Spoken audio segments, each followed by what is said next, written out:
अस्सलाम वालेकुम। प्रोग्राम तफ्तीशी के साथ मैं हूं सलमान कुरैशी। नाजरीन, आज बात करेंगे लाहौर के डॉक्टर सर्जन की जिसको घर में गोलियां मार के बेदर्दी के साथ मौत के घाट उतार दिया गया। ये कत्ल की वारदात किसने की और इसकी वजूहात क्या है, ये जानने के लिए सबसे पहले रुख करते हैं इंचार्ज इन्वेस्टिगेशन थाना कोट लखपत शान इलाही की जानिब। जान साहब, बहुत शुक्रिया, आपने वक्त दिया। एक डॉक्टर को उसी के घर में कत्ल कर दिया गया। किस तरह से ये कत्ल की वारदात हुई, पुलिस ने कैसे तफ्तीश का आगाज किया और मुलजिम तक कैसे पहुंचे? बिस्मिल्लाहिर्रहमानिर्रहीम। 8 तारीख को सुबह 8 पौने 8 के करीब 1 पे कॉल हुई। हमारे अफसरान, हमारे कासिम एसआई साहब, दीगर हमारी पुलिस की टीम, हमारे एसपी साहब, तमाम अफसरान मौके पे पहुंचे। मौके पे पहुंचने के बाद उन्होंने एक एक जगह चेक किया। चेक करने के बाद फौरी तौर पे PFSA को कॉल की, क्राइम सीन यूनिट को कॉल की। वहाँ से जो जो शवाहद मिलने थे वो शवाहद इकट्ठे किए गए।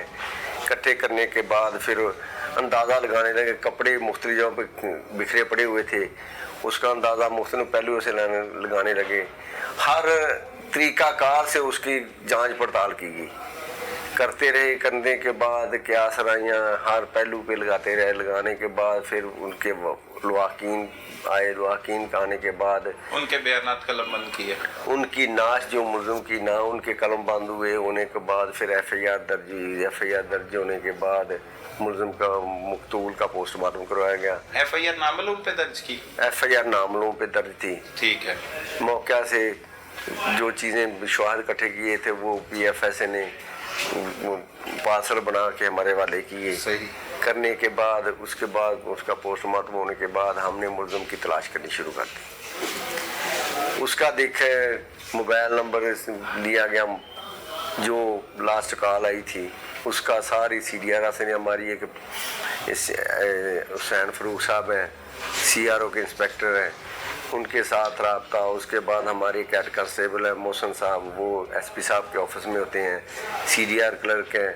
उन्होंने फिर आतिफ SI साहब है, उन्होंने तमाम ने मिलके SP साहब ने ये तमाम अफसरान वाला की टीम बनाई गई। बनाने के बाद उसके मुताबिक फिर तफ्तीश शुरू की गई। तफ्तीश शुरू करने के बाद आहिस्ता आहिस्ता फिर मुलजिम का पता लगाना शुरू किया। जब पता चला कि लास्ट किसकी कॉल थी उसकी लोकेशन शुरू कर दी। लोकेशन शुरू की तो उसको कहीं चकवाल की आ रही थी लोकेशन। इसी तरह 24 घंटे चल रहे। दूसरे दिन फिर कि 10वें दिन मुलजिम की लोकेशन लाहौर की आई, जब इधर कोट लखपत की, उधर ट्रेस करना शुरू कर दिया। करते करते 2-2:30 बजे के करीब उसकी लोकेशन अपने घर में आ गई। तो हमारी टीम ने सब ने मिलकर आहिस्ता आहिस्ता उसका पता करते करार उसके घर पे रेड किया तो उसको काबू कर लिया। घर से ही पकड़ा गया? हाँ जी, घर से पकड़ा गया। सही है। कौन था वो मुलजिम, किस तरह उसने वारदात की? वो मुबीन है। उन्होंने इधर SM सर्जिकल हॉस्पिटल बनाया गोंदल चौक में। मुबीन के वालिद और चचा ने। सही। जहाँ पे ये तकरीबन 2016 से डॉक्टर फयाज हुसैन के नाम से था, डिग्री उनके नाम थी, उसके नाम से अस्पताल चल रहा था। सही। उसको ये 30,000 रुपया महाना तनख्वाह देते थे और बाकी ऑपरेट करते थे, जो भी हो उसके अलग पैसे थे। मुबीन को 30,000 रुपये माना देते? डॉक्टर फयाज हुसैन को। अच्छा, डॉक्टर फयाज हुसैन को? जी जी। अच्छा, मकतूल को ये देते थे। अच्छा, सही है। इसी दौरान मुलजिम ने बताया कि हमारे जिम्मे उनका 2.5 लाख रुपया हो गया था। इसके अलावा मैं उससे एक्सपीरियंस लेटर भी मांग रहा था। मैं टैक्सेशन का काम करता था, मेरा वालिद भी करता था, तो हम चाहते थे मुझे एक्सपीरियंस लेटर मिल जाएगा तो हमारे लिए आसानी हो जाएगी। सही। लेकिन डॉक्टर साहब ने एक दफ़ा बात बुझे, हमसे पैसे भी मांगे, हमारे वालिदैन से तो तकरार भी हुआ। होने के बाद जब मैंने इस चीज़ का बहुत बुरा मनाया, एक तो मुझे एक्सपीरियंस लेटर नहीं दे रहा था, दूसरा पैसे मांग रहा था। मुलजिम कहता है? मुबीन मुलजिम कह रहा है। अच्छा। कि डॉक्टर पैसे मांग रहा था, हम परेशान थे, किराए देने थे, उतनी आमदन नहीं थी, मुख्तलिफ किस्म के अस्पताल दुनिया में जाना शुरू हो गई थी। तो इसी रंजिश पे आके हमारी मेरे वालिद और चाचा से उसकी डॉक्टर साहब की तकरार हुई। तकरार के बाद मैंने फिर रमज़ान में ही सोचा लेकिन इरादा बनाया कि इसके साथ ऐसा करते हैं, लेकिन उन्हें मैं रमज़ान के तकद्दस को रखते हुए, नज़रों में रखते हुए मैंने कहा रमज़ान में ऐसा काम करना चाहिए। सही। उसके चंद दिनों बाद फिर इसने किसी पठान से रब्ता किया, ये फेसबुक पे, उसके ज़रिए फिर उसके पस्तौर बंदा दे गया, इसने पैसे भिजवाए। इसने फिर देखा, इस तार में था कि डॉक्टर साहब अकेले किस वक्त होते हैं। अच्छा, प्लानिंग उसने कर ली। प्लानिंग उसने वकूवे के 2 दिन डॉक्टर साहब से रब्ता किया, रब्ता करने के बाद डॉक्टर साहब से होता रहा। लास्ट डे फिर जब इसका रब्ता हुआ डॉक्टर साहब से, उसने कहा मैं बाहर हूँ तो आप पिछले टाइम आ जाए। फिर ये डॉक्टर साहब के गया, फ़ोन किया, इन्हें फ़ोन, डॉक्टर साहब ने दरवाज़ा खोला, ये अंदर चला गया। अंदर चले जाने के बाद इसने कुछ देर डॉक्टर साहब से डिस्कस के बातें की हैं। करने के बाद ये चला गया वाशरूम में। वाशरूम में जाके इसने पिस्टल निकाला और लोड किया, और डॉक्टर साहब वो गद्दे पे बैठे हुए थे, तो इसने फायर मारा। पहला फोर इधर लगा, बाकी दूसरे मुख्तलिफ हिस्सों पे उसके 7 फायर किए इसने। अच्छा, हाँ जी, वहाँ पे कत्ल की वारदात की है। इस तरह डॉक्टर साहब की डेथ हुई है। अच्छा, कत्ल करने के बाद वहाँ से वो फरार हो गए। कत्ल करने के बाद ये बाहर का गेट वाला ताला लगा के मोटरसाइकिल पे फरार हो गए। अच्छा, हाँ जी। तो पता कैसे लगा कि अंदर किसी की लाश पड़ी है या ये वो? पता कैसे लगा? हाँ जी। पता एक 15 पे कॉल हुई है। 15 पे कॉल के बाद उसके, हाँ, पता ऐसे लगा कि उसकी वाइफ जो है ना सैरश, वो फ़ोन करती रही रात को। सही। उसका फ़ोन पे राब्ता नहीं हुआ। उसने फिर अपने देवर को फ़ोन किया है, मुद्दई मुकदमा जो अख्तर है, उसको फ़ोन किया भी डॉक्टर साहब से मैं मुसलसल 12 बजे से रब्ते कर रही हूँ, फ़ोन उसका बंद जा रहा है, पता करो। फिर अख्तर आया, अख्तर ने आन के देखा, दरवाज़ा को खोल के देखा, अंदर गया तो ये वकूआ हुआ पड़ा था। सही सही, उसने फिर पुलिस को हाँ इत्तला जी। दी। सही। तो ये उसके बाद मुलजिम जो है मुबीन, वो वहाँ से वारदात करके फरार हो गए। हाँ, मुलजिम फरार हो गया था। और मुलजिम ने प्लानिंग इस तरह सिर्फ इसलिए गया था कि मेरी लोकेशन इधर की ना पे मेरी आए, मैं ये सोचें कि लाहौर में है ही नहीं है। कि इसने नहीं किया, वो इसने नहीं इस्तकबाल किया, इसलिए गया था। अपने आप को छुपाने के लिए। और मोबाइल उस वक्त उसका मौजूद था, यहाँ पे साथ था जब वारदात करने आया? हाँ जी, मोबाइल उसका उसके पास था। अच्छा अच्छा, लोकेशन आ रही थी उसकी। हाँ जी। वहाँ पे भी हाँ जी, हाँ जी। मकतूल के पास। हाँ जी, हाँ जी। सही सही। तो कितनी देर लगी आपको ट्रेस करते हुए मुलजिम को?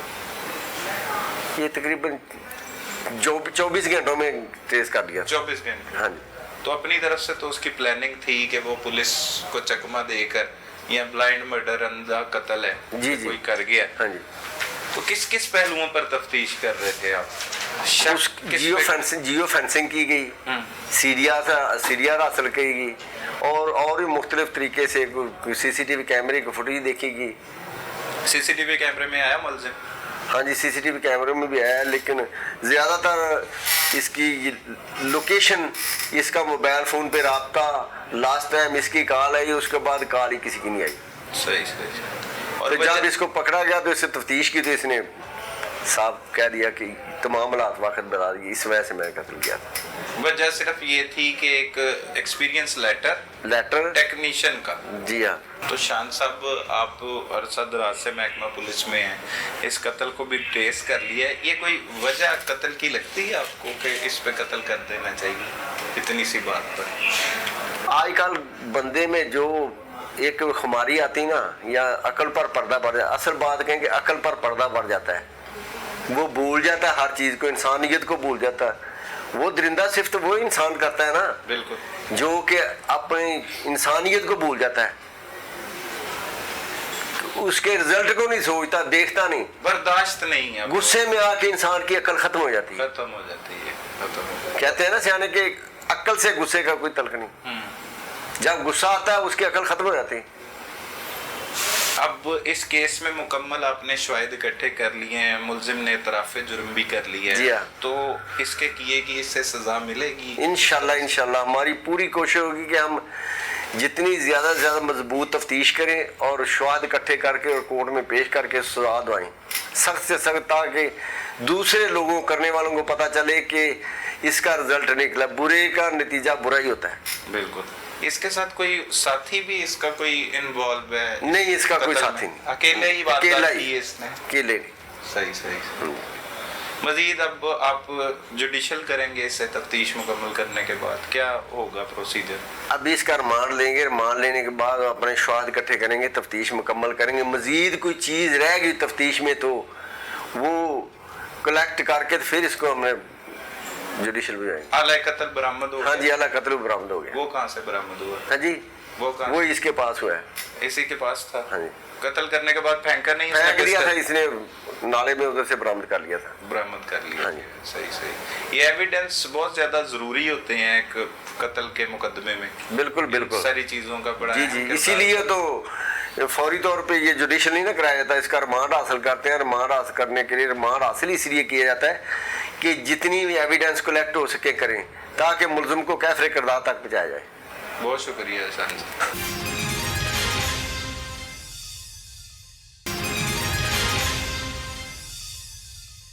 अब चलते हैं उस बदकिस्मत मुलजिम की जानिब जिसने उस डॉक्टर सर्जन को इसलिए कत्ल किया कि वो उसके बाप और चचा का अस्पताल चलाता था और अपने पैसों का मुतालबा करता था, और पूरा अस्पताल भी उसी के कागजात पर चल रहा था। ना सिर्फ उसने डॉक्टर को कत्ल किया बल्कि अपने खानदान का रिज्क भी खत्म कर दिया। आखिर वजूहात थी क्या, उसी की जुबानी जान लीजिए। की ना है? मुबीन। कितने रहना मुबीन? बाबा फरीद कॉलोनी। कोट लखपत हुई? हाँ जी। कदों तो रह रहे हो इधर? 21 साल तो। 21 साल तो जी। सही है। की करना है? मैं हॉस्पिटल काम करना। हॉस्पिटल च केदा हॉस्पिटल है? अब्बू चाचू दा। अब्बू चाचू दा ते चाचू दा दोनों ने मिलके बनाया? हाँ जी। कदों बनाया? 2015 ਚ 2016 ਤੋਂ ਫਿਆਜ਼ ਸਾਹਿਬ ਆ ਰਹੇ ਸਾਡੇ ਕੋਲ। ਆਪਰੇਟ ਵਗੈਰਾ ਵੀ ਪਹਿਲੇ ਆਰਥੋ ਦਾ ਕਰਦੇ ਸੀ, ਫਿਰ ਸਰਜਰੀ ਸ਼ੁਰੂ ਕਰਤੀ ਉਹਨਾਂ ਨੇ ਤੇ ਸਹੀ ਚੱਲਦੇ ਆਏ ਸੀ ਸ਼ੁਰੂ ਤੋਂ, ਤੇ ਕਰੋਨਾ ਦੀ ਵਜ੍ਹਾ नहीं ਤੋਂ। तो ਤੁਸੀਂ ਪਹਿਲੇ ਦਾ ਹਸਪਤਾਲ ਬਣਾਇਆ ਸੀ हाँ जी, 2000 ਕਿ ਉਹਨਾਂ ਨਾਲ ਮਿਲ ਕੇ ਬਣਾਇਆ? ਨਹੀਂ 2015 ਚ ਅਸੀਂ ਬਣਾਇਆ ਸੀ, ਬਾਅਦ ਚੋਂ ਸਾਨੂੰ ਮਿਲੇ ਸੀ। ਜਦੋਂ ਸਿਹਤ ਕਾਰਡ ਵਗੈਰਾ ਹੁਣ ਆਏ ਨੇ ਜਾਂ ਕਰੋਨਾ ਹੋਇਆ, ਉਸ ਨੂੰ ਥੋੜਾ ਕੰਮ ਡਾਊਨ ਹੋ ਗਿਆ। ਉਸ ਪਹਿਲੇ ਤਨਖਾਹ ਉਹਨਾਂ ਟਾਈਮ ਤੇ ਦਿੰਦੇ ਰਹੇ ਆ, ਮਹੀਨਾ ਯਾਨੀ ਕਿ ਜਿਵੇਂ ਖਤਮ ਹੋਣਾ ਹੋਈ ਤਨਖਾਹ ਦੇ ਦੇਣੀ। ਤੇ ਕੌਣ ਦਿੰਦਾ ਸੀ ਤਨਖਾਹ? ਅੱਬੂ ਚਾਚੂ ਹੀ। ਅੱਛਾ। ਬਾਕੀ ਆਪਰੇਟ ਵਗੈਰਾ ਕਰਦੇ ਸੀ, ਹੁੰਦੇ ਅਲੱਗ ਸ਼ੇਅਰ ਹੁੰਦਾ ਸੀ ਉਹਨਾਂ ਦਾ। ਉਸ ਤੋਂ ਬਾਅਦ ਫਿਰ ਇੱਥੇ ਜਦੋਂ ਪੈਸੇ ਉਹਨਾਂ ਜ਼ਿਆਦਾ ਯਾਨੀ ਕਿ ਇਕੱਠੇ ਹੋ ਗਏ ਸਾਡੇ ਕੋਲ, ਕੰਮ ਡਾਊਨ ਹੋ ਗਿਆ, ਉਹਨਾਂ ਪੈਸੇ ਨਹੀਂ ਦੇ ਪਾਏ। ਕਿੰਨੇ ਪੈਸੇ ਹੋ ਗਏ? 2.5 ਲੱਖ ਹੋ ਗਿਆ ਸੀ ਉਹਨਾਂ ਦਾ। ਅੱਛਾ, ਤਨਖਾਹ ਦੀ ਮੱਤ ਚੁ? ਹਾਂਜੀ, ਤਨਖਾਹ ਹੀ ਮਹੀਨਾ ਕਿੰਨਾ ਦਿੰਦੇ ਸੀ? 30,000 ਰੁਪਇਆ। ਅੱਛਾ। ਉਸ ਤੋਂ ਬਾਅਦ ਫਿਰ ਉਹਨਾਂ ਨੂੰ ਕੁਛ ਦੇ ਦਿੱਤੇ ਸੀ, 1.5 ਰਹਿ ਗਿਆ ਸੀ, 1.5 ਲੱਖ। ਅੱਛਾ। ਤੇ ਰਮਜ਼ਾਨ ਦੇ ਵਿੱਚ ਆ ਕੇ ਬੋਲੇ ਸੀ 5-6 ਵਾਰੀ ਅੱਬੂ ਚਾਚੂ ਨਾਲ, ਮੈਨੂੰ ਪੈਸੇ ਦਿਓ, ਮੈਨੂੰ ਚਾਹੀਦੇ ਨੇ ਜੇ। ਤੇ ਉਹ ਅੱਬੂ ਨੇ ਵੀ ਕਿਹਾ, ਚਾਚੂ ਨੇ ਕਿਹਾ ਵੀ ਦੇ ਦਿੰਦੇ ਆ ਜਿਵੇਂ ਹੀ ਹੁੰਦੇ ਨੇ। ਅੱਗੇ ਪਹਿਲਾਂ ਤੁਹਾਡੇ ਦੇ ਦਿੰਦੇ ਸੀ, ਹੁਣ ਕੰਮ ਥੋੜਾ ਡਾਊਨ ਹੋਇਆ ਸੀ, ਇਹਦੀ ਵਜ੍ਹਾ ਤੋਂ ਨਹੀਂ ਦੇ ਸਕੇ। ਬਾਕੀ ਖਰਚੇ ਕਿਰਾਏ ਪੂਰੇ ਹੁੰਦੇ ਰਹੇ ਨੇ। ਤੇ ਫਿਰ ਵਿੱਚੋਂ ਜ਼ਿਆਦਾ ਗਾਲੀ ਗਲੋਚ ਸ਼ੁਰੂ ਕਰ ਹਸਪਤਾਲ ਦਾ ਕੀ ਨਾਂ ਰੱਖਿਆ? SM surgical. SM surgical. SM? ਹਾਂਜੀ। ਐਸ ਨਾਲ ਕੌਣ ਹੈ? ਸ਼ੇਰ ਮੁਹੰਮਦ ਸਰਜੀਕਲ, ਦਾਦੇ ਦੇ ਨਾਂ ਤੋਂ। ਅੱਛਾ। ਹਾਂਜੀ। ਅੱਛਾ। ਤੇ ਫਿਰ ਆ ਕੇ ਜ਼ਿਆਦਾ ਬੋਲਣ ਲੱਗ ਗਏ, ਤੇ ਮਰੀਜ਼ ਬੈਠੇ ਹੁੰਦੇ ਸੀ, ਆਂਦੇ ਸੀ, ਬੋਲਣ ਲੱਗ ਜਾਂਦੇ ਸੀ, ਗਾਲੀਆਂ ਵਗੈਰਾ ਦੇਣੀਆਂ। ਤੇ ਚਾਚੂ ਨੇ ਵੀ ਕਿਹਾ ਕਿ ਸੱਜ ਅੱਗੇ ਦੇ ਦਿੰਦੇ ਸੀ, ਤੇ ਵੀ ਦੇ ਦਿਆਂਗੇ। ਕਦੀ ਫੋਨ ਤੇ ਗਾਲਾਂ ਕੱਢਣੀਆਂ, ਬੋਲਣਾ ਅੱਬੂ ਨਾਲ ਵੀ ਚਾਚੂ ਨਾਲ ਵੀ। ਤੇ ਕਦੀ ਦੋਨੇ ਬੈਠੇ ਹੁੰਦੇ ਸੀ, ਉਹ ਆ ਜਾਂਦੇ ਸੀ, ਬੋਲਣ ਲੱਗ ਜਾਂਦੇ ਸੀ। ਕਿੰਨੀ ਉਮਰ ਸੀ ਡਾਕਟਰ ਜੀ? ਡਾਕਟਰ ਸਾਹਿਬ ਦੀ ਕਿੰਨੀ ਉਮਰ ਸੀ? ਉਮਰ ਨਹੀਂ ਮੈਨੂੰ ਕਨਫਰਮ। ਜਵਾਨ ਸੀ ਬੁੱਢੇ ਸੀ? ਨਹੀਂ, ਜਵਾਨ ਨੇ। ਅੱਛਾ, ਠੀਕ ਹੈ। ਤੇ ਉਸ ਟਾਈਮ ਫਿਰ ਮੈਂ ਵੀ ਵਿੱਚ ਬੈਠਾ ਹੁੰਦਾ ਸਾਂ, ਅੱਛਾ। ਤੇ ਗਾਲੀ ਗਲੋਚ ਕਰਦੇ ਸੀ, ਉੱਥੋਂ ਗੁੱਸਾ ਆ ਜਾਂਦਾ ਸੀ। ਮੈਂ ਫਿਰ ਚੁੱਪ ਹੁੰਦਾ, ਜਦੋਂ ਅੱਬੂ ਨੇ ਗਾਲ ਕਰਨੀ, ਚਾਚੂ ਨੇ ਕਰਨੀ, ਉਹਨਾਂ ਨੇ ਕਹਿਣਾ ਸਾਜੀ ਮਰੀਜ਼ ਬੈਠੇ, ਚੁੱਪ ਕਰਿਓ, ਆਰਾਮ ਨਾਲ ਗੱਲ ਕਰ ਲਓ। ਫਿਰ ਜ਼ਿਆਦਾ ਯਾਨੀ ਕਿ ਗੁੱਸੇ 'ਚ ਆਉਣ। ਤੇ 1.5 ਲੱਖ ਰਹਿ ਗਿਆ ਸੀ, ਉਹਦੀ ਵਜ੍ਹਾ ਤੋਂ ਫਿਰ ਮੈਨੂੰ ਗੁੱਸਾ ਵਿੱਚੋਂ ਆਉਣ ਲੱਗ ਗਿਆ। ਮੈਂ ਵੀ ਉਹਨਾਂ ਨੂੰ ਕਿਹਾ ਸਾਜੀ ਮਰੀਜ਼ ਨੇ ਆਰਾਮ ਨਾਲ ਬੋਲ ਲਓ। ਉਹ ਕੋ ਜ਼ਿਆਦਾ ਫਿਰ ਕਰਨ। ਉਸ ਤੋਂ ਬਾਅਦ ਮੈਂ ਫਿਰ ਪਿਸਟਲ ਲੈ ਲਿਆ। ਪਿਸਟਲ ਕਿੰਜ ਲਿੱਤਾ? ਮੈਂ ਮੰਗਾਇਆ ਸੀ ਮੈਂ ਬਾਹਰੋਂ, ਪਿਸ਼ਾਵਰੋਂ। ਕਿੰਨੇ ਦਾ? 17,000। ਕਿਹਦੇ ਕੋਲੋਂ? ਠਾਣ ਸੀ ਉਹਦੇ ਕੋਲ। ਅੱਛਾ ਜੀ। ਕਿਸ ਵਾਸਤੇ? ਇਹੀ ਕਤਲ ਵਾਸਤੇ? ਹਾਂਜੀ। ਅੱਛਾ, ਕਦੋਂ ਮੰਗਾਇਆ ਸੀ? ਰਮਜ਼ਾਨ 'ਚ। ਅੱਛਾ, ਠੀਕ ਹੈ। ਤੇ ਉਸ ਟਾਈਮ ਫਿਰ ਕਿੰਨਵੇਂ ਰਮਜ਼ਾਨ? ਰਮਜ਼ਾਨ ਦੇ ਸ਼ੁਰੂ 'ਚ ਉਹਨਾਂ ਨਾਲ ਗੱਲਬਾਤ ਹੋਈ ਸੀ। ਠੀਕ ਹੈ। ਤੇ ਉਸ ਟਾਈਮ ਫਿਰ ਮੈਂ ਲੈ ਕੇ ਰੱਖ ਲਿਆ, ਤੇ ਫਿਰ ਆਂਦੇ ਰਹੇ ਸੀ, ਆਪਰੇਟ ਵਗੈਰਾ ਕਰਕੇ ਚਲੇ ਜਾਂਦੇ ਸੀ। ਸੋਚਿਆ ਸੀ ਕਿ ਮਾਰਨਾ? ਹਾਂਜੀ ਉਹ ਗੁੱਸੇ ਜ਼ਹਿਨ ਯਾਨੀ ਕਿ ਜ਼ਿਆਦਾ ਫਿਰ ਘੁੰਮ ਗਿਆ। ਪਿਸਤੌਲ ਪਿਆ ਸੀ ਕੋਲ। ਹਾਂਜੀ ਤੇ ਇਹ ਤੋਂ ਬਾਅਦ ਵਾਪਸ ਆਏ ਨੇ ਉਧਰੋਂ ਲਈਏ ਚੋਂ, ਤੇ ਉਸ ਟਾਈਮ ਰਾਬਤਾ ਕੀਤਾ ਉਹਨਾਂ ਨੇ ਸ਼ਾਮੀ 8 ਤੋਂ 9 ਦੇ ਦਰਮਿਆਨ। ਮੈਨੂੰ ਕਹਿੰਦਾ ਕਿੱਥੇ ਹੈ, ਮੈਂ ਕਿ ਮੈਂ ਤਾਂ ਲੋਰ ਹਾਂ। ਕਹਿੰਦਾ ਲਈਏ ਦੇ ਰਹਿਣ ਵਾਲੇ ਸੀ? ਹਾਂਜੀ ਉਹ ਲਈਏ ਦੇ ਰਹਿਣ ਵਾਲੇ ਅੱਛਾ। ਨੇ। ਤੇ ਮੈਨੂੰ ਕਹਿੰਦੇ ਕਿੱਥੇ, ਮੈਂ ਕਿ ਮੈਂ ਤਾਂ ਲੋਰ ਆ ਗਿਆ। ਕਹਿੰਦੇ ਮੈਂ ਇੱਥੋਂ ਸ਼ੋਰਕੋਟ ਵਾਲੇ ਪਿੱਛੇ ਆ, ਤੇ ਮੈਂ ਕਿਹਾ ਤੈਨੂੰ ਲੈ ਕੇ ਚੱਲਣਾ ਲੋਰ। ਮੈਂ ਕਿਹਾ ਨਹੀਂ ਸਰ ਮੈਂ ਆਏ ਹੋਇਆ ਵਾਂ। ਤੇ ਕਹਿੰਦਾ ਮੈਂ ਇਕੱਲਾ ਹੀ ਆ, ਕਰ ਇੱਥੇ ਤੇ ਆਈ ਆ ਮੇਰੇ ਨਾਲ। ਮੈਂ ਕਿਹਾ ਨਹੀਂ ਮੈਂ ਅੱਜ ਦੁਪਹਿਰੇ ਆ ਗਿਆ ਸੀ ਉੱਧਰੋਂ ਪਿੰਡੋਂ। ਤੇ ਡਾਕਟਰ ਸਾਹਿਬ ਕਹਿੰਦੇ? ਹਾਂਜੀ ਅੱਛਾ। ਉੱਥੇ ਗੁਜ਼ਰ ਕੇ ਆਉਂਦੇ ਨੇ ਸਾਡੇ ਮੋਟਰਵੇ ਤੋਂ। ਤੇ ਤੁਹਾਡਾ ਕਿਹੜਾ ਪਿੰਡ ਹੈ? ਕਮਾਲੀਆ। ਤੇ ਉਹਨਾਂ ਦਾ? ਲਈਆ। ਲਈਆ। ਅੱਛਾ, ਕੋਲ ਹੀ। ਯਾਨੀ ਕਿ 150-200 ਕਿਲੋਮੀਟਰ ਦਾ ਠੀਕ ਫਾਸਲਾ। ਹੈ। ਪੇਰੈਂਟਸ ਲੈਟਰ ਇੱਕ ਦਿਨ ਕਿਹਾ ਪਹਿਲੇ ਉਹਨਾਂ ਨੂੰ 6 ਤਰੀਕ ਨੂੰ। ਮੈਂ ਕਿਹਾ ਮੈਨੂੰ ਬਣਾ ਦਿਓ, ਮੈਂ ਕਿਤੇ ਹੋਰ ਦੇ ਯਾਨੀ ਕਿ ਨਾਈਟ ਜੋਬ ਕਰ ਲਾਂਗਾ ਜਾਂ ਡੇ। ਉਹ ਕਹਿੰਦੇ ਕਿ ਮੈਂ ਕਿਸ ਚੀਜ਼ ਦਾ ਐਕਸਪੀਰੀਅੰਸ ਲੈਟਰ? ਤਜਰਬਾ ਯਾਨੀ ਕਿ OTA ਦਾ ਜਾਂ ਹਸਪੀਟਲ ਦਾ ਇੰਨਾ ਹੈਗਾ। ਤੂੰ ਕੀ ਕਰਨਾ ਉੱਥੇ? ਮੈਂ ਉੱਥੇ ਆਪਰੇਸ਼ਨ ਵੀ ਨਾਲ ਕਰਾਉਂਦਾ ਰਿਹਾ, ਨਾਲ ਚੀਜ਼ਾਂ ਖੋਲ ਕੇ ਦੇਣੀਆਂ, ਜਾਂ ਕੋਈ ਮੈਡੀਸਨ ਖਤਮ ਹੋਈ ਉਹ ਲਿਆਣੀ, ਜਾਂ OPD ਦੀ ਮੈਡੀਸਨ ਖਤਮ ਹੋਣੀ ਉਹ ਲਿਆਣੀ, ਯਾਨੀ ਕਿ ਸਾਰਾ ਹੀ ਕਰਦਾ ਰਿਹਾ।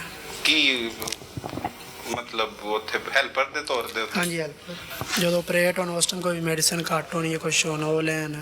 ਸਹੀ। ਸ਼ਾਦੀशुदा? ਨਹੀਂ ਸਰ। ਅੱਛਾ, ਕੁਆਰਾ। ਠੀਕ ਹੈ। ਅੱਛਾ, ਉਹ ਕਹਿੰਦੇ ਕਿ ਮੈਂ ਉਧਰੋਂ ਲੰਘ ਰਿਹਾ, ਤੂੰ ਆ ਯਾਰ। ਤੂੰ ਕਿਹਾ ਮੈਂ ਆ ਗਿਆ। ਮੈਂ ਕਿ ਮੈਂ ਦੁਪਹਿਰ ਨੂੰ ਆ ਗਿਆ ਸੀ 12:30 ਵਜੇ। ਅੱਛਾ। ਤੇ ਫਿਰ ਉਸ ਤੋਂ ਬਾਅਦ ਮੇਰੀ ਗੱਲ ਹੋਈ 6 ਤਰੀਕ ਨੂੰ ਸ਼ਾਮ ਨੂੰ। ਮੈਂ ਕਿ ਮੈਨੂੰ ਲੈਟਰ ਬਣਾ ਦੇ। ਕਹਿੰਦੇ ਚਲੋ ਮੈਂ ਸੈਂਡ ਕਰ ਦਿਆਂਗਾ, ਸੈਂਡ ਕਰ ਦਿਆਂ। ਕੀਤਾ ਕੋਈ ਨਹੀਂ। ਫਿਰ ਅਗਲੇ ਦਿਨ ਮੈਂ 10:30 ਵਜੇ ਉਹਨਾਂ ਨੂੰ ਫ਼ੋਨ ਕੀਤਾ, ਮੈਂ ਕਿਹਾ ਆ ਰਿਹਾ। ਉਹਨਾਂ ਦਰਵਾਜ਼ੇ 'ਤੇ ਗਿਆ ਤੇ ਉਹ ਕਹਿੰਦੇ ਮੈਂ 1:30-2 ਵਜੇ ਮਿਲਾਂਗਾ, ਇਸ ਟਾਈਮ ਨਹੀਂ ਹੈ ਮੈਂ ਘਰ। ਦੁਬਾਰਾ ਫਿਰ 2:30-3 ਵਜੇ ਮੈਂ ਕਾਲ ਕੀਤੀ ਕਿ ਸਰ ਜੀ ਕਿੱਥੇ ਜੀ? ਕਹਿੰਦਾ ਮੈਂ ਆ ਗਿਆ ਘਰ। ਫਿਰ ਮੈਂ 3 ਵਜੇ ਕੁਛ ਮਿੰਟ 'ਤੇ ਗਿਆ, ਉਸ ਟਾਈਮ ਪਿਸਟਲ ਨਾਲ ਲੈ ਕੇ ਗਿਆ। ਤੇ ਰਾਤ ਨੂੰ 3 ਵਜੇ? ਦੁਪਹਿਰੇ। ਅੱਛਾ। 2:30-3 ਦਾ ਟਾਈਮ ਸੀ। ਅੱਛਾ। 3 ਵਜੇ 7 ਮਿੰਟ ਤੋਂ ਉਹਨਾਂ ਗੇਟ 'ਤੇ ਗਿਆ ਕਾਲ ਕਿ ਮੈਂ ਕਿਹਾ ਮੈਂ ਬਾਹਰ ਆ ਗਿਆ। ਤੇ ਉਸ ਟਾਈਮ ਯਾਨੀ ਕਿ ਉਹ ਕਹਿੰਦੇ ਚਲੋ ਮੈਂ ਗੇਟ ਖੋਲ੍ਹਣਾ। ਗੇਟ ਉਹਨਾਂ ਨੇ ਖੋਲ੍ਹਿਆ ਤੇ ਉਸ ਤੋਂ ਬਾਅਦ ਅੰਦਰ ਮੈਂ ਗਿਆ, ਉੱਤੇ ਬੈਠੇ ਰਿਹਾ ਗੱਦੇ ਉਹਨਾਂ ਦੇ 'ਤੇ। ਕੋਈ 15-20 ਮਿੰਟ ਬੈਠੇ ਰਹੇ। ਉਹਨਾਂ ਨੇ ਕਿਹਾ ਕਿਵੇਂ ਹਸਪੀਟਲ ਚੱਲ ਰਿਹਾ, ਮਰੀਜ਼ ਆ ਰਹੇ ਨੇ ਕਿ? ਮੈਂ ਕਿਹਾ ਬਸ ਘੱਟ ਵੱਧ ਹੀ ਆ ਰਹੇ ਨੇ। ਤੇ ਯਾਨੀ ਕਿ 2-3 ਹਜ਼ਾਰ OPD ਵਾਲੇ ਹੈ, ਆਪਰੇਸ਼ਨ ਵਗੈਰਾ ਨਹੀਂ ਆ ਰਹੇ। ਇੰਨੀ ਇਹ ਗੱਲ ਹੋਈ। ਉਸ ਤੋਂ ਬਾਅਦ ਮੈਂ ਅੰਦਰ ਵਾਸ਼ਰੂਮ ਵਾਲੀ ਸਾਈਡ 'ਤੇ ਗਿਆ, ਉਦੋਂ ਪਿਸਟਲ ਲੋਡ ਕੀਤਾ ਤੇ ਉਦੋਂ ਨਿਕਲਿਆ ਫੈਰ ਮਾਰਨੇ ਸ਼ੁਰੂ ਕਰਤੇ। ਟੁਰਦਾ ਆਇਆ ਨਾਲ ਮਾਰਦਾ ਆਇਆ। ਤੇ ਉਸ ਤੋਂ ਬਾਅਦ ਫਿਰ ਕਿੱਥੇ ਫੈਰ ਮਾਰਿਆ? ਪਹਿਲਾਂ ਮੈਂ ਇੱਥੇ ਅੱਖ ਦੇ ਕੋਲ ਵੱਜਾ। ਅੱਖ ਦੇ ਕੋਲ? ਜੀ। ਅੱਛਾ। ਫਿਰ ਮੈਂ ਟੁਰਦਾ ਆਇਆ, ਜਿਵੇਂ ਇੰਨੇ ਆਵਾਜ਼ ਪਿਸਟਲ ਚਲਾਉਣ ਡਿਆ ਉਨੀ ਚੱਲਦਾ ਹੈ। ਕਿੰਨੀਆਂ ਗੋਲੀਆਂ ਚਲਾਈ? ਮੇਰੇ ਕੋਲ 8 ਸੀ, 7 ਮਾਰੀਆਂ ਨੇ। 7 ਮਾਰੀ? ਹਾਂਜੀ। ਇੱਕ ਬਚਾ ਲਈ? ਇੱਕ ਬਚ ਗਈ ਸੀ। ਸਹੀ।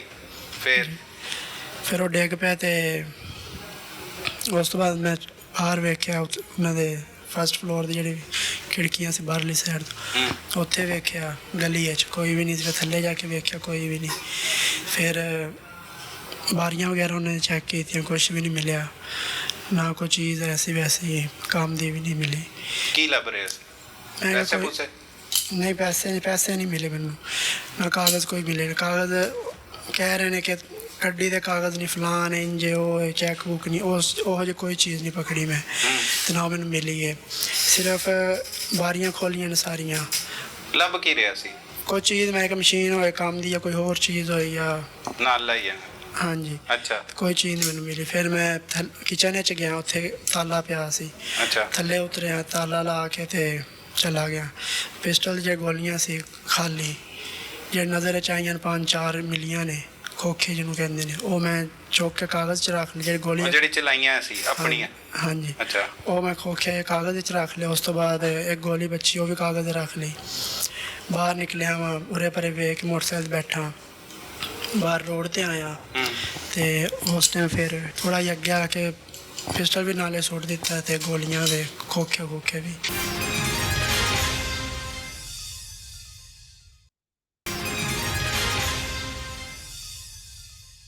मुबीन नामी मुलजिम ने डॉक्टर सर्जन फयाज को जिस बेदर्दी के साथ फायरिंग करके मौत के घाट उतारा और उसके बाद उसे घर में अकेले ही छोड़कर बआसानी लाहौर से फरार हो गया, वो किस तरह से इस केस से बचना चाह रहा था, ये उसकी जुबानी जान लेते हैं। क्या किधर दे सर्जन सी? ਇਹ ਵੀ ਜਰਨਲ ਦੇ ਸੀ। पहले जनरल च सी। ਹਾਂਜੀ अच्छा, ਹੁਣ ਵੀ ਕਰ ਰਹੇ ਸੀ ਜਨਰਲ ਹਸਪਤਾਲ ਚ? ਹੁਣ ਕਦੀ ਕਿਤੇ ਹੁੰਦੇ ਸੀ ਕਦੀ ਕਿਤੇ, ਠੀਕ। ਯਾਨੀ ਕਿ ਜਿਵੇਂ ਜਿਵੇਂ ਬ੍ਰਾਂਚਾਂ ਚੇਂਜ ਹੁੰਦੀਆਂ ਨੇ। ਠੀਕ ਹੈ। ਇਹ ਉਹਨਾਂ ਨਾਲ ਹੁਣ ਲਿੰਕ ਨਹੀਂ ਸੀ, ਕਰਵਾਉਂਦੇ ਨਹੀਂ ਸੀ ਆਪਰੇਟ? ਕਰਦੇ ਸੀ, ਉਹੀ ਕਰਦੇ ਸੀ। ਉਹੀ ਕਰਦੇ ਸੀ। ਜਿਹੜਾ ਆਪਰੇਟ ਇਹਨਾਂ ਨੇ ਕਰਨਾ ਇਹਨਾਂ ਨੂੰ ਬੁਲਾਉਂਦੇ ਸੀ, ਜਿਹੜਾ ਕਿਸੇ ਹੋਰ ਨੇ ਕਰਨਾ ਯਾਨੀ ਅੱਛਾ, ਕਿ ਮਤਲਬ ਮੁxtਲਿਫ ਡਾਕਟਰ। ਮੁxtਲਿਫ ਡਾਕਟਰ। ਅੱਛਾ, ਠੀਕ ਹੈ। ਉਸ ਹਿਸਾਬ ਨਾਲ ਤੇ ਜਰਨਲ ਗਿਆ ਮੈਂ ਪਰਲੀ ਸਾਈਡ ਤੋਂ ਬੋਤਲ ਲਿਆਂਦੀ ਹੈ ਔਰ ਰੱਖ ਦਿੱਤੀ ਅੰਦਰ, ਯਾਨੀ ਕਿ ਪਕੜਾ ਦਿੱਤੀ। ਮੈਂ ਫਿਰ ਬਾਹਰ ਬੈਠ ਗਿਆ। ਉਸ ਤੋਂ ਬਾਅਦ 5 ਵਜੇ ਮੈਂ ਤੇ ਇੱਕ ਫੌਜੀ ਮੁੰਡਾ ਹੈ, ਅਸੀਂ ਗਏ ਉੱਥੇ ਕਲਮਾ ਚੌਕ ਨਿਆਜ਼ੀ ਡੈਬੋ ਦੇ ਅੱਡੇ 'ਤੇ। ਉੱਥੋਂ ਟਿਕਟਾਂ ਕਰਾਈਆਂ ਪਸ਼ਾਵਰ ਦੀਆਂ ਤੇ ਉਹਨੂੰ ਅੱਬੂ ਨੇ ਮਨਾ ਕੀਤਾ ਕਿ ਨਹੀਂ ਲੈਣ ਜਾਣੇ ਨੂੰ ਨਾ ਲੈ ਕੇ ਜਾ। ਉਹ ਕਹਿੰਦਾ ਮੈਂ ਇੱਥੇ ਡਿਊਟੀਆਂ ਕੀਤੀਆਂ ਨੇ, ਆਪਾਂ ਇੱਕ ਦਿਨ ਰਾਤ ਨੂੰ ਜਾਣਾ ਹੈ, ਸਵੇਰ ਸਾਰਾ ਦਿਨ ਉੱਥੇ ਰਹਾਂਗੇ, ਰਾਤ ਨੂੰ ਫਿਰ ਵਾਪਸ ਆ ਜਾਵਾਂਗੇ, ਮੈਨੂੰ 2 ਛੁੱਟੀਆਂ ਨੇ। ਠੀਕ ਹੈ। ਮੈਂ ਕਿ ਮੇਰੇ ਕੋਲ ਕਿਰਾਇਆ ਵਗੈਰਾ ਹੀ ਨਹੀਂ ਹੈ ਤੇ ਨਹੀਂ ਜਾਣਾ। ਉਸ ਟਾਈਮ ਚਲੇ ਗਏ 5 ਵਜੇ ਤਕਰੀਬਨ 5 ਤੋਂ 6 ਦਰਮਿਆਨ ਉੱਥੇ ਕਲਮਾ ਚੌਕ ਟਿਕਟਾਂ ਕਰਾ ਲਈਆਂ। 11:15 ਵਜੇ ਉੱਧਰ ਗਿਆ ਫਿਰ ਗੱਡੀ 'ਤੇ ਪਸ਼ਾਵਰ ਤੇ ਉਸ ਤੋਂ ਬਾਅਦ ਫਿਰ ਇਹਦੇ ਰਿਸ਼ਤੇਦਾਰਾਂ ਦੀਆਂ ਕਾਲਾਂ ਲੱਗ ਗਈਆਂ ਡਾਕਟਰ ਦੇ? ਹਾਂਜੀ। ਅੱਛਾ, ਤੈਨੂੰ ਆ ਰਹੀਆਂ ਸੀ? ਹਾਂਜੀ। ਕੀ ਕਹਿੰਦੇ? ਕਿ ਫੋਨ ਨਹੀਂ ਚੁੱਕ ਰਹੇ ਇੰਜੇ ਉਹ ਇਹਦੇ ਬਾਈ ਦੀ ਵੀ ਕਾਲ ਆਈ, ਉਹਨਾਂ ਨੇ ਪੁੱਛਿਆ। ਤੂੰ ਕੀ ਕਿਹਾ? ਮੈਂ ਕਿਹਾ ਮੈਨੂੰ ਨਹੀਂ ਪਤਾ, ਨਾ ਹਸਪੀਟਲ ਆਏ ਨੇ, ਬਸ ਇੰਨੀਆਂ ਗੱਲਾਂ। ਅੱਛਾ ਜੀ। ਫਿਰ ਪਸ਼ਾਵਰ ਚਲਾ ਗਿਆ? ਹਾਂ ਜੀ, ਉੱਥੋਂ ਸਵੇਰ ਟਾਈਮ ਪਹੁੰਚੇ ਆ ਤਕਰੀਬਨ 5:15 ਵਜੇ ਤੇ 1:30 ਵਜੇ ਤੋਂ ਫਿਰ ਨਿਕਲ ਆਏ ਆ ਤੇ 2-2.5 ਘੰਟੇ ਉੱਥੇ ਪਸ਼ਾਵਰ ਅੱਡੇ 'ਚ, ਯਾਨੀ ਕਿ ਬੱਸਾਂ ਵਗੈਰਾ ਨਹੀਂ ਮਿਲੀਆਂ। ਉਹ ਜਿਹਨੂੰ ਕਹੀਏ ਉਹ ਕਹਿ ਰਾਤੀ 11 ਵਜੇ 12 ਵਜੇ ਮੁxtਲਿਫ ਟਾਈਮ ਨੇ, ਉਸ ਟਾਈਮ ਟਿਕਟ ਮਿਲੇਗੀ। ਉਸ ਤੋਂ ਬਾਅਦ ਫਿਰ ਇਸਲਾਮਾਬਾਦ ਆਏ ਆ। ਇਸਲਾਮਾਬਾਦ ਆ ਕੇ 4 ਘੰਟੇ ਬੈਠੇ ਰਹੇ ਆ। ਉੱਥੋਂ ਰਾਤੀ 11 ਵਜੇ ਗੱਡੀ ਨਿਕਲੀ, ਫਿਰ ਲਾਹੌਰ ਪਹੁੰਚੇ। ਲਾਹੌਰ ਆ ਗਿਆ? ਹਾਂਜੀ। ਫਿਰ ਤਕਰੀਬਨ 3:45 ਵਜੇ ਲਾਹੌਰ ਪਹੁੰਚੇ। ਮੈਂ ਆ ਕੇ ਹਸਪੀਟਲ ਸੋ ਗਿਆ ਥੋੜੀ ਦੇਰ, 5 ਘੰਟੇ ਉੱਥੇ ਸੁੱਤਾ 4-5 ਘੰਟੇ। 9:30 ਉੱਠ ਕੇ ਘਰ ਚਲਾ ਗਿਆ। ਘਰ ਜਾ ਕੇ ਨਾਸ਼ਤਾ ਵਗੈਰਾ ਕੀਤਾ। ਉਦੋਂ ਤੱਕ ਪਤਾ ਨਹੀਂ ਲੱਗ ਗਿਆ ਸੀ ਕਿ ਡਾਕਟਰ ਕਤਲ ਹੋ ਗਿਆ? ਪਤਾ ਸੀ। ਤੇਰੇ ਘਰ ਵਾਲਿਆਂ ਨੂੰ? ਨਹੀਂ, ਘਰ ਵਾਲਿਆਂ ਨੇ ਅੱਬੂ ਨੂੰ, ਡਾਕਟਰ ਸਦੀਕ ਸੀ ਇੱਕ, ਉਹਨਾਂ ਨੇ ਫੋਨ ਕੀਤਾ ਸੀ ਕੀ ਕਿ ਇੰਜਨ ਕਤਲ ਹੋਏ ਨੇ। ਉਹ ਪਹੁੰਚ ਗਏ ਸੀ ਨਾ। ਅੱਬੂ ਪਹੁੰਚ ਗਏ ਤੇਰੇ? ਅੱਬੂ ਚਾਚੂ ਬਾਅਦ 'ਚ ਪਹੁੰਚਣ, ਉਹਨਾਂ ਨੂੰ ਨਹੀਂ ਸੀ ਪਤਾ। ਪਹਿਲੇ ਉਹ ਬਾਕੀ ਡਾਕਟਰ ਜਿਨ੍ਹਾਂ ਨੂੰ ਫਿਆਜ਼ ਸਾਦ ਮਿਸਿਸ ਫੋਨ ਕਰਦੀ ਰਹੀ ਹੈ, ਉਹ ਪਹੁੰਚੇ ਸੀ। ਅੱਛਾ। ਤੇ ਉਸ ਤੋਂ ਬਾਅਦ ਫਿਰ ਘਰ ਗਿਆ, ਉਹ ਤੋਂ ਸੋ ਗਿਆ। ਤਕਰੀਬਨ 12-1-2 ਦੇ ਦਰਮਿਆਨ ਸੁੱਤਾ ਪਿਆ ਸੀ। ਉਸ ਟਾਈਮ ਮੋਬਾਈਲ ਵਗੈਰਾ ਆਏ ਨੇ ਸਿਵਲ 'ਚ, ਮੋਬਾਈਲ ਵਗੈਰਾ ਉਹਨਾਂ ਨੇ ਪਕੜਿਆ ਤੇ ਮੈਨੂੰ ਉਠਾ ਕੇ ਦਿੱਤੇ ਲੈ ਆਏ। ਘਰ ਸੁੱਤਾ ਸੀ ਕਿ ਹਸਪਤਾਲ? ਪਹਿਲੇ ਹਸਪਤਾਲ ਸੁੱਤਾ था, ਫਿਰ ਘਰ ਆ ਗਿਆ? ਫਿਰ ਘਰ ਨਾਸ਼ਤਾ ਕਰਨ ਵਾਸਤੇ ਆਏ। ਫਿਰ ਪੁਲਿਸ ਆ ਗਈ? ਹਾਂਜੀ। ਪੁਲਿਸ ਇੱਧਰ ਲੈ ਆਈ? ਹਾਂਜੀ। ਫਿਰ ਕੀ ਪੁੱਛਿਆ ਪੁਲਿਸ ਨੇ? ਉਹਨਾਂ ਨੇ ਪੁੱਛਿਆ, ਦੱਸਿਆ, ਫਿਰ ਉਹਨਾਂ ਨੇ ਦੱਸਿਆ ਸਾਰਾ। ਕੀ ਕਹਿੰਦੇ? ਕਿਉਂ ਮਾਰਿਆ? ਤੂੰ ਕਤਲ ਕੀਤਾ? ਹਾਂਜੀ। ਕੀ ਕੀਤਾ ਤੂੰ ਅੱਗੋਂ? ਮੈਂ ਕਿਹਾ ਪਹਿਲੀ ਵਾਰੀ ਚ? ਮੈਂ ਕਿਹਾ ਇੰਜਨ ਗੁੱਸਾ ਸੀ, ਇਹ ਗੱਲਾਂ ਬਾਤਾਂ ਸੀ ਇਸ ਵਾਸਤੇ। ਹੁਣ ਫਿਰ ਦੱਸ ਕੀ ਗੱਲਾਂ ਬਾਤਾਂ ਸੀ, ਕੀ ਗੁੱਸਾ ਸੀ ਡਾਕਟਰ ਤੇ? ਕਦੋਂ ਦਾ ਮਿਲਣਾ ਜੁਲਣਾ ਸੀ? ਮਤਲਬ 2015 ਤੋਂ ਉਹਨੇ ਸ਼ੁਰੂ ਕੀਤਾ ਸੀ?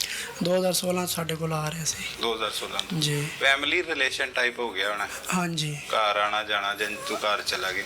ਹਾਂਜੀ। ਉਹਨਾਂ ਦੇ ਮੈਂ ਵੀ ਇੱਕ ਦਫਾ ਗਿਆ ਸਾਂ ਪਿੰਡ ਵੀ ਗਿਆ? ਉਹਦੇ ਭਾਂਜੇ ਨਾਲ ਆਇਆ ਸੀ ਤਲਕ। ਉਹ 3-4 ਸਾਲ ਮੈਨੂੰ ਕਹਿੰਦਾ ਰਿਹਾ ਮੇਰੇ ਕੋਲ ਆ। ਮੈਂ ਫਿਰ ਇੱਕ ਦਫਾ ਗਿਆ ਸਾਂ। ਅੱਛਾ। ਕਿੰਨੇ ਬੱਚੇ ਸੀ ਡਾਕਟਰ? 2 ਬੱਚੇ ਸੀ। 2 ਬੱਚੇ? ਜੀ। ਕਿੰਨੇ ਕਿੰਨੇ? ਕਿ ਵੱਡੇ ਹੀ ਨੇ। ਕਿੰਨੀ ਉਮਰ? ਇਹ ਕੋਈ 8-9 ਸਾਲ ਨਹੀਂ, 5 ਸਾਲ 6-7। ਛੋਟੇ ਹੀ ਹੋਏ? ਐਡੇ, ਇੱਕ ਐਡਾ ਸੀ, ਇੱਕ ਐਡਾ ਸੀ। 2 ਬੱਚੇ? ਜੀ। ਬੇਟੇ? ਬੇਟੀ ਬੇਟਾ? ਸਹੀ। ਤੇ ਆਨਾ ਜਾਣਾ ਸੀ ਘਰ ਬਕਾਇਦਾ ਤੌਰ ਤੇ? ਉਸ ਦਿਨ ਜਦੋਂ ਤੂੰ ਗਿਆ ਤੇ ਕੀ ਬਹਾਨਾ ਬਣਾ ਕੇ ਗਿਆ ਸੀ ਕਿ ਮਿਲਣ ਆਏ? ਨਹੀਂ, ਮੈਂ ਐਕਸਪੀਰੀਅੰਸ ਦਾ ਬਹਾਨਾ ਬਣਾਇਆ ਸੀ, ਉਹਦੇ ਬਹਾਨੇ ਗਿਆ ਸੀ ਕਿ ਮੈਨੂੰ ਉਹ ਦਵੋ? ਹਾਂਜੀ। ਸਹੀ। ਹੁਣ ਦੱਸ ਕੀ ਗੁੱਸਾ ਸੀ ਡਾਕਟਰ ਤੇ? ਗੁੱਸਾ ਹੈ, ਅੱਬੂ ਚਾਚੂ ਨੂੰ ਉੱਥੇ ਆ ਕੇ ਬੋਲੇ ਸੀ, ਗਾਲੀ ਗਲੋਚ ਕੀਤੀ ਤੇ ਅੱਬੂ ਚਾਚੂ ਨੇ ਕੁਝ ਨਹੀਂ ਕਿਹਾ? ਉਹਨਾਂ ਨੇ ਬਸ ਇਹ ਕਿਹਾ ਕਿ ਸਰਜਨ ਦੇ ਮਰੀਜ਼ ਨੇ ਤੇ ਅੱਗੇ ਤੁਹਾਡੇ ਪੈਸੇ ਦੇ ਦਿੱਤੇ ਵੀ ਦੇ ਦਿਆਂਗੇ ਤੇ ਇਹਦਾ ਮਰੀਜ਼ ਨੇ ਜ਼ਰਾ ਆਰਾਮ ਨਾਲ ਬੋਲੋ। ਤੇ ਉਹ ਕਦੀ ਫੋਨ ਤੇ ਬੋਲਣ ਲੱਗ ਜਾਵਣ, ਕਦੀ ਵੈਸੇ ਆ ਜਾਵਣ ਰਾਤ ਦੇ ਟਾਈਮ, ਇਹ ਭਰੋਸਿਆਂ ਦੀ ਗੱਲ ਹੈ। ਹਰ ਰੋਜ਼ਿਆਂ 'ਚ ਹੀ। ਤੇ ਫਿਰ ਉਹਨਾਂ ਨੇ ਕਿਹਾ ਕਿ ਤੁਸੀਂ ਮੇਰੇ ਨਾਲ ਖ਼ਤਮ ਕਰੋ, ਮੇਰਾ ਹਿਸਾਬ ਕਿਤਾਬ ਕਲੀਅਰ ਕਰੋ, ਠੀਕ ਹੈ। ਇਸ ਤੋਂ ਬਾਅਦ ਤੁਸੀਂ ਆਪਣਾ ਕੋਈ ਹੋਰ ਸੋਚ ਲੈਣਾ, ਅਗਰ ਮੈਨੂੰ ਟਾਈਮ ਤੇ ਦਿੰਦੇ ਰਹੋਗੇ ਫਿਰ ਮੈਂ ਚੱਲਦਾ ਰਹਾਂਗਾ। ਉਹਦੀ ਵਜ੍ਹਾ ਤੋਂ ਲੇਟ ਹੋ ਤਾਂ ਹੋਇਆ ਕਿ ਕੰਮ ਡਾਊਨ ਹੋ ਗਿਆ, ਪੈਸੇ ਨਹੀਂ ਪੂਰੇ ਹੋਏ ਪਾਏ ਉਹਦੀ ਵਜ੍ਹਾ। ਫਿਰ ਤੇ ਅੱਬੂ ਚਾਚੂ ਨੇ ਕਿਹਾ ਸੀ ਕਿ ਮਾਰ ਦੇਣ? ਨਹੀਂ, ਉਹਨਾਂ ਨੇ ਕੋਈ ਮਸ਼ਵਰਾ ਨਹੀਂ ਕੀਤਾ, ਨਾ ਉਹਨਾਂ ਨੇ ਗੱਲਬਾਤ ਕੀਤੀ। ਸਿਰਫ ਮੈਂ ਆਪਣੇ ਜ਼ਿਹਨ 'ਚ ਗੁੱਸੇ ਨਾਲ ਗੱਲ ਰੱਖੀ, ਉਹੀ ਬਸ ਰੱਖੀ ਤੇ ਉਹਨੂੰ ਇਹੀ ਗੁੱਸਾ ਸੀ ਬੋਲਣ ਬੁਲਾਉਣ ਦਾ ਕਿ ਹੋਰ ਵੀ ਸੀ? ਨਹੀਂ ਇਹੀ ਐਕਸਪੀਰੀਅੰਸ ਉਹਦਾ ਨਹੀਂ ਸੀ ਲੈਟਰ ਦਾ? ਉਹ ਤਾਂ ਬਸ ਉਹਨਾਂ ਨੂੰ ਮੈਂ ਕਿਹਾ ਸੀ ਮੈਨੂੰ ਬਣਾ ਦਿਓ, ਉਹ ਤਾਂ ਇੱਕ ਸਮੇਂ ਲੋ ਬਹਾਨਾ ਹੀ ਸੀ ਜਾਣ ਦਾ। ਤੇ ਜਦੋਂ ਈਦ ਵਾਲੇ ਦਿਨ ਦੂਸਰੇ ਦਿਨ ਫੋਨ ਆ ਗਿਆ ਉਹਦਾ ਜੀ ਕਿ ਮੈਂ ਤੈਨੂੰ ਲੈ ਜਾਣਾ ਵਾਪਸੀ, ਤੇ ਉਦੋਂ ਨਹੀਂ ਥੋੜੀ ਤਬੀਅਤ ਬਦਲੀ ਕਿ ਇੱਕ ਬੰਦਾ ਮੈਨੂੰ ਘਰ ਛੱਡਣ ਵਾਸਤੇ ਲੈ ਕੇ ਜਾ ਰਿਹਾ ਹੈ? ਉਹ ਅਕਸਰ ਪਹਿਲੇ ਵੀ ਉਧਰੋਂ ਇਕੱਲੇ ਆਉਂਦੇ ਸੀ ਨਾ, ਅਗਰ ਫੈਮਿਲੀ ਉਧਰ ਛੋੜ ਆਵਣ ਤੇ ਇਕੱਲੇ ਆਉਂਦੇ ਸੀ। ਉਸ ਟਾਈਮ ਮੈਨੂੰ ਕਦੀ ਕਦੀ ਫੋਨ ਕਰ ਦਿੰਦੇ ਮੈਂ ਇਕੱਲਾ ਜਾ ਰਿਹਾ ਤੇ ਆ ਨਹੀਂ ਤੇ ਆ ਜਾ ਕਿੱਥੇ। ਮੈਂ ਕਦੀ ਪਿੰਡ ਹੁੰਦਾ ਸਾਂ, ਅਗਰ ਪਿੰਡ ਫੋਨ ਕਰ ਮੈਂ ਕਿਹਾ ਇੰਨਾ ਕੁ ਸਫ਼ਰ ਹੈ ਮੇਰੇ ਤੋਂ ਮੋਟਰਵੇ ਦਾ, ਅਗਰ ਆ ਸਕਦੇ ਹੋ ਤਾਂ ਇੱਥੇ ਆ ਜਾਓ, ਸੁਬਹ ਚਲੇ ਜਾਵਾਂਗੇ ਜਾਂ ਖਾਣਾ ਵਗੈਰਾ ਖਾ ਲਓ। ਉਸ ਟਾਈਮ ਮੇਰਾ ਕੋਈ ਮਾਈਂਡ ਨਹੀਂ ਸੀ ਹੁੰਦਾ, ਇਹ ਸਿਰਫ ਮਹੀਨੇ ਦੇ ਵਿੱਚ ਸਾਰਾ ਹੋਇਆ। ਮਹੀਨੇ ਚ ਬਣ ਗਿਆ ਇਹ ਬਸ ਪਿਛਲੇ ਜਦੋਂ ਬਣ ਗਿਆ ਫਿਰ ਉਸ ਤੋਂ ਬਾਅਦ ਟਲਿਆ ਨਹੀਂ ਮਾਈਂਡ, ਉੱਥੇ ਹੀ ਰਿਹਾ? ਉਸ ਜ਼ਿਆਦਾ ਬੋਝ ਮਾਈਂਡ 'ਚ ਆਉਂਦਾ ਗਿਆ, ਜ਼ਿਆਦਾ ਗੁੱਸਾ ਆਉਂਦਾ ਗਿਆ। ਬਸ ਇਹੀ ਗੱਲਾਂ ਤੇ ਗੁੱਸਾ? ਹਾਂਜੀ, ਇਹਨਾਂ ਗੱਲਾਂ ਦਾ ਗੁੱਸਾ ਹੈ, ਹੋਰ ਕੋਈ ਗੱਲ ਨਹੀਂ? ਨਹੀਂ ਹੋਰ ਐਸੀ ਵੈਸੇ ਕੋਈ ਗੱਲ ਨਹੀਂ ਹੈ। ਇਹਦੀ ਵਜ੍ਹਾ ਤੋਂ ਹੀ ਕਤਲ ਕਰ? ਹਾਂਜੀ। ਠੀਕ ਕੀਤਾ? ਨਹੀਂ ਹੈ ਨਹੀਂ। तो फिर इतनी देर तक तू प्लानिंग करता रहा, तो हम कह रहे नहीं ठीक किया? बस की वजह क्यों नहीं ठीक लग रहा? बस हम बेगम ते बच्चे में वेख क्यों ना आ रहे तरह तो पहले भी थे उधर बेगम बच्चे बेचारे लवारस करते, तो यतीम करते बच्चे। ਇੰਨਾ ਗੁੱਸਾ ਇੰਨੀ ਮਾਮੂਲੀ ਦੀ ਗੱਲ ਦੇ ਉੱਤੇ ਸਿਰਫ ਤਲਕ ਕਲਾਮੀ ਦੇ ਉੱਤੇ ਕਤਲ ਕਰਤਾ ਹੈ? जी सर। हाँ जी। ਪਹਿਲੇ ਵੀ ਮਾਰਦਾ ਰਿਹਾ? नहीं। ਗੋਲੀ ਕਦੋਂ ਚਲਾਣੀ ਸਿੱਖੀ? शादी ਹੁੰਦੀ ਸੀ ਪਿੰਡ ਥਾਂ ਤੇ ਉੱਥੇ ਵੇ ਹਵਾਈ ਫਾਇਰਿੰਗਾਂ ਕਰਦਾ ਸੀ? ਉੱਥੇ ਪਕੜ ਕਿਸੇ ਨਾ ਕਿਸੇ ਕੋ ਚਲਾ ਲੈਣਾ। ਠੀਕ ਹੈ। ਅੱਛਾ, ਪੂਰੀ ਪਲੈਨਿੰਗ ਕੀ ਸੀ? ਇਹ ਤੇ ਤੂੰ ਫੜਿਆ ਗਿਆ, ਪੁਲਿਸ ਨੇ ਆ ਕੇ ਫੜ ਲਿਆ ਨਾ, ਤੂੰ ਆਪਣੇ ਘਰ ਦੱਸਿਆ। ਪਲੈਨਿੰਗ ਕੀ ਸੀ ਕਿ ਕੀ ਹੋਏਗਾ? ਮਤਲਬ ਪਤਾ ਹੀ ਨਹੀਂ ਲੱਗੇਗਾ ਕਿੰਨੇ ਕਤਲ ਕੀਤਾ? ਸੋਚਿਆ ਕੀ ਹੋਇਆ ਸੀ? ਬਸ ਇਹ ਨਹੀਂ ਸੀ ਸੋਚਿਆ ਕਿ ਟ੍ਰੇਸਿੰਗ ਦਾ ਪਕੜਿਆ ਜਾਵਾਂਗਾ ਇਹ ਸਾਰਾ, ਇਹ ਨਹੀਂ ਸੀ ਪਤਾ। ਗਿਆ ਵੀ ਨਹੀਂ ਜਦੋਂ ਉਹ ਕਤਲ ਹੋਇਆ? ਮਤਲਬ ਉਹਦੇ ਘਰ ਘੂਰੀਏ ਉਹ? ਕੌਣ? ਤੂੰ ਬਾਅਦ ਚ? ਉਸ ਟਾਈਮ ਜਦੋਂ ਗਿਆ ਸੀ ਨਾ ਟਿਕਟਾਂ ਕਰਾਉਣ ਡੈਵੋਡ, ਉਸ ਤੋਂ ਬਾਅਦ ਰਾਤ ਨੂੰ ਇੱਕ ਦਫਾ ਮੈਂ ਗਿਆ ਸੀ 8 ਤੋਂ 9 ਦੇ ਦਰਮਿਆਨ। ਕੌਣ ਹੈਗਾ ਸੀ ਉਦੋਂ? ਇਕੱਲਾ ਹੀ ਗਿਆ ਸੀ ਉਸ ਟਾਈਮ। ਘਰ ਕੌਣ ਸੀ ਉਹਦੇ? ਮਕਤੂਲ ਦੇ? ਨਹੀਂ ਕੋਈ ਨਹੀਂ ਸੀ, ਕਤਲ ਹੋਣ ਤੋਂ ਬਾਅਦ ਉਸੇ ਦਿਨ ਨਹੀਂ ਯਾਨੀ ਕਿ। ਅੱਛਾ। ਹਾਂਜੀ। ਕੀ ਕੀਤਾ ਫਿਰ ਜਾ ਕੇ? ਕੁਛ ਵੀ ਨਹੀਂ, ਉੱਤੇ ਗਿਆ, ਤਾਲਾ ਖੋਲ ਕੇ ਉੱਤੇ ਗਿਆ, ਅੱਛਾ। ਉੱਤੋਂ ਵੇਖ ਕੇ ਥੱਲੇ ਆ ਗਿਆ। ਕੀ ਕਹੇਂਗਾ ਤੂੰ ਵੇਖਣ ਵਾਲਿਆਂ ਨੂੰ? ਦੱਸ, ਤੇਰੀ ਤਰ੍ਹਾਂ ਦੇ ਹੋਰ ਵੀ ਲੋਕ ਹੋਣੇ ਆ ਨਾ ਜਿਨ੍ਹਾਂ ਦੇ ਵਾਲਦ ਨਾਲ ਕੋਈ ਬਦਤਮੀਜ਼ੀ ਆਪਣੇ ਪੈਸੇ ਮੰਗਣ ਵਾਸਤੇ ਕਰੇ, ਕੋਈ ਕਾਰੋਬਾਰ, ਉਹਨਾਂ ਨੂੰ ਦੱਸ ਕੀ ਕਰਨਾ ਚਾਹੀਦਾ ਹੈ? ਹੁੰਦਾ ਸਰ, ਹੈ ਸਬਰ ਹੀ ਹੁੰਦਾ ਬਦਤਮੀਜ਼ੀ ਨਾਲ। ਫਿਰ ਸਬਰ ਕਰਨਾ ਚਾਹੀਦਾ? ਹਾਂਜੀ। ਤੇ ਪਹਿਲੇ ਨਹੀਂ ਹੋਇਆ ਸਬਰ? ਨਹੀਂ ਸਰ। ਸਜ਼ਾ ਤੇ ਹੋਣੀ ਚਾਹੀਦੀ ਹੈ ਤੈਨੂੰ, ਕਿਉਂਕਿ ਤੈਨੂੰ ਸਜ਼ਾ ਨਹੀਂ ਹੋਏਗੀ ਲੋਕਾਂ ਨੂੰ ਕਿੰਜ ਪਤਾ ਲੱਗੇਗਾ ਕਿ ਇਹ ਕੰਮ ਕਰਨ ਦਾ ਇਹ ਨਤੀਜਾ ਹੈ? ਹੋਣੀ ਚਾਹੀਦੀ ਹੈ ਨਾ, ਸਜ਼ਾਏ ਮੌਤ ਹੋਣੀ ਚਾਹੀਦੀ। ਸਰ ਜੋ ਮਨਜ਼ੂਰ ਹੋਏਗਾ ਉਹੀ ਹੁਣ ਤਿਆਰ ਹੈ ਤੂੰ? ਸਜ਼ਾ ਸਰ ਹੁਣ ਅੰਦਰ ਆ ਗਿਆ, ਸਜ਼ਾ ਹੁਣ ਸ਼ੁਰੂ ਹੈ ਸਮਝ ਲਓ। ਦਿਲ ਤੇ ਨਹੀਂ ਕਰਦਾ ਬਾਹਰ ਜਾਣ ਨੂੰ? ਨਹੀਂ ਨਹੀਂ ਸਰ। ਕੁਝ ਮੈਸੇਜ ਦੇ ਦੇ ਆਪਣੇ ਵਰਗੇ ਲੋਕਾਂ ਨੂੰ ਜਿਹੜੇ ਤੇਰੀ ਤਰ੍ਹਾਂ ਦੇ ਹੈ ਕਤਲ ਕੁਤਲ ਬਸ ਕਰ ਦਿੰਦੇ? ਗੁੱਸਾ ਕੰਟਰੋਲ ਕਰਨ, ਹੋਰ ਕੀ ਹੋ ਸਕਦਾ ਹੈ? गुस्सा कंट्रोल कर।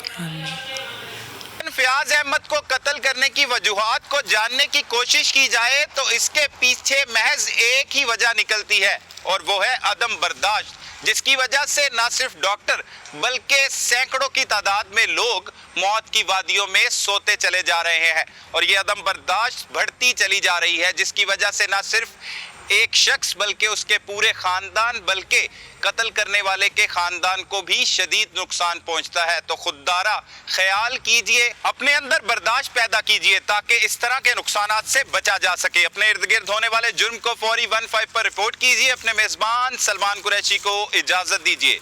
अल्लाह निगहबान।